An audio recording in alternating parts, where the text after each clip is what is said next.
የክረምት በጎ ፍቃድ ስራዎቻችን አጠቃላይ በሀገር ደረጃ የምንሰራው 20-30 ሚሊዮን ህዝብ የሚሳተፍበት ብዙ ብር የሚዋጣበት ብዙ ችግሮች የሚፈቱበት ተማሪዎች ከዩኒቨርሲቲ መጥተው ቀያቸው ሲውሉ የሚጨበጥ ውለታ ውለው የሚሄዱበት ዛፍ ተክለው አጥራጥረው የደሃ ቤት ሰርተው መንገዶች ቀይሰው ከወጣቶች ጋር ተባብረው አቅመ ደካሞችን ደግፈው ስለሚመለሱ ወደ ዩኒቨርሲቲ ተመልሰው ቲዮሪ ሲማሩ መሰረት አላቸው፣ ባህል አላቸው፣ የትብብር መሰረት አላቸው፣ የትግግዝ መሰረት አላቸው።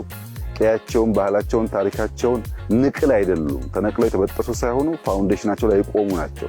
እንደዚህ ያለው እድገት ነው ሙሉ እድገት የሚሆነው።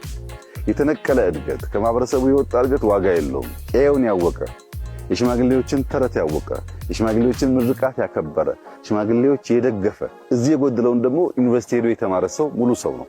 ያኔ ለሀገር የሚጠቅም ለሀገር የሚበጅ ዝም ብሎ የሚያወራ ብቻ ሳይሆን በተጨባጭ የሚሰራ ይሆናል።